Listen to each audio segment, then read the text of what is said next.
This is Chad Everett Brochures. I am the host of Growing Up in the Wilds of Suburbia. Please don't mind the construction as I continue to learn this platform and find my way through more of my character as I continue this process of online video blogs, vlogs.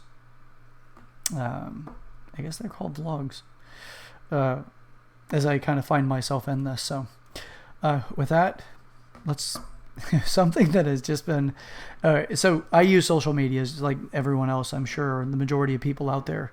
I just don't always have the same commentary. I don't always look at things as being, I'll say cynical, but I do look at things as I try to look deeper into what's really being said, what's really being done, what's really going on. And whenever I see things that are, a clickbait, which is predominantly what you see on social media, it's more of kind of like people are presenting it a lot like the previews to a movie. You go and you see the previews, you get all hyped up, you get excited, and then you watch the movie and then you realize it's not all that great.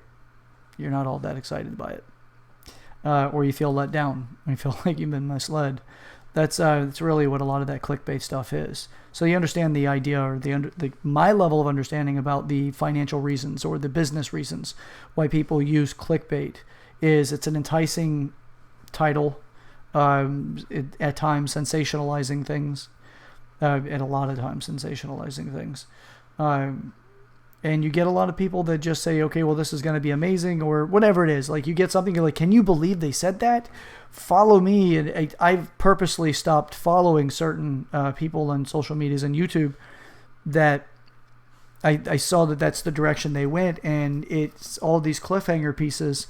I just lost interest immediately because I realized that, I may have to invest a lot of time into what they're trying to produce or what they're trying to get your attention for, the article, whatever it might be, and to find out that it has lesser importance than the title offered. So the clickbait elements and aspects. But what I have found is that politics have been doing things like that for some time, but they've gotten a lot worse in our recent history. We're getting a lot more people that, it's like even politicians are jumping on the bandwagon where they don't even fully understand or comprehend necessarily what's going on, but they pledge allegiance to the opposite of what somebody else is doing. Now, as everyone gets to know me more, you'll absolutely have clarity on I don't vote party line. I always will have voting consciousness. I'm only going to pledge my direction or support for what I actually have an understanding and a grasp on. Sorry, I'm having a tired day. No, but I did commit that I would do this and then I would keep, producing content, getting the swing of things again. But as far as that goes, I've seen a lot of this, and I see where there's intent to manipulate that comes out of things. Where, it's whatever the buzz topic is, that's where the politics goes. Most people have been aware that politics is an ugly business, and then they get involved with, they find out from somebody that's been involved in politics truly how ugly it can be. And now it seems that it's come to our homes where people are getting engaged in it themselves. They're interested in certain things for certain reasons, but not always what they say it is. I support this, and the reality is that there may be an behind the scenes deal going down or something, and there may be an agreement, or I'll purposely put this content out, but with the intention that you give me money on that, even though I'm not going towards my values. I'm actually just going to kind of create diversions for people. What really sparked today's insight, it's been a lot of these videos and or articles and things that are clickbait worthy, if you will, or just clickbaity. I don't spend the time reading them, or I used to, and now I've realized that they're really just more nonsense I like things that actually have credibility, and I don't like to water down my attention with or get emotionally involved in something and become, polarized to the point of vigilanteism, which is what I'm about to get to. There is a story about two men who allegedly ran over somebody of another racial background. They killed him, run him over, beat him, or whatever. I see so many people getting aggravated with the one side of the story and the way that it's been portrayed, that this person did this, and now there's political individuals getting involved going, we want justice for this person. But a lot of times you don't get the full story. So I don't know what the full story is yet on this, but I do see that for the limited amount of information that's been provided on the social medias, it's not enough conclusive information to say that these people are guilty of X, Y, or Z, but it is enough for people to say, you know what, they're guilty because of identity politics, or they're guilty because of nationalism, or whatever the coined box is that they belong in and the way that they wanted to slant it. There is a podcast and YouTube content creator that goes by the name of Donut Operator, and I listen to and watch his stuff fairly often. I really do appreciate his insights. am an advocate for the police department. I'm opposite for, or I'm against anarchy, and the police bring civil order to a civil society where people want to act out. They obviously will pay consequences for acting out. That's what our laws are designed for. Not saying, again, and I hate using this disclaimer constantly because people love to think because you said X, you're conclusively and absolutely attached to this thing. These individuals, well, shit. I've had a brain lapse. I took a nap, I think. There are plenty of people out that say, well, if you say you're supporting cops, then you always support cops. Well, I support human beings, and I also support good cops. So when it comes to that, it's, if anybody's trying to get down or go down that route with this, I'm not actually saying that, no matter what, believe all cops. Just like I won't say no matter what, believe all women or believe all men. I'm not going to compartmentalize or segregate people based off of specific attributes and say no matter what, they're always going to be honest, or no matter what, you always need to pledge support. I'm not a sycophant, by the way. That is a definition or partial definition for a sycophant. I'm not that person, nor will I ever be that person. So that's on out the door. So hopefully you don't fall victim to that mindset yourself, or that you have other people dealing with that. Perhaps that insight can help you navigate it with them, so they understand that you're not always for whatever it is they try to pigeonhole you into. These individuals that had allegedly done this to this individual, I'm really looking forward to getting more information about it, just so that we could have more clarity versus this instantaneous knee-jerk reaction, where people are blaming it on, racial motivations and hate crimes, and it's getting to the, they're working on boiling it down to blaming it on Donald Trump. Just it's silliness, and people are spending an awful lot of time to try to set fire to something, and it, to me, is just insane to spend so much time focused on destruction. But overall, the individual, and I do highly suggest him, which is, again, Donut Operator, he goes through a segment he calls Liar, Liar, Pants on Fire. I think it's comical. It is intended to be comical in the way that he introduces it. But what he does do is he does go into where there's a lot of news stations, reporters, and people like that will tell a story about what happened with a specific stop, some sort of police intervention with something going on. Somebody's arrested, somebody's shot, somebody gets beat up, blah, blah, blah. And they try to play it off that the police were wrong. Wrongful shooting, wrongful beatings, racism, whatever it is. Blue man bad is really what they get to, and they don't tell the full story. Here's my thing about it. Whenever somebody gives me part of the story, even though part of it has some truth, they lied to me.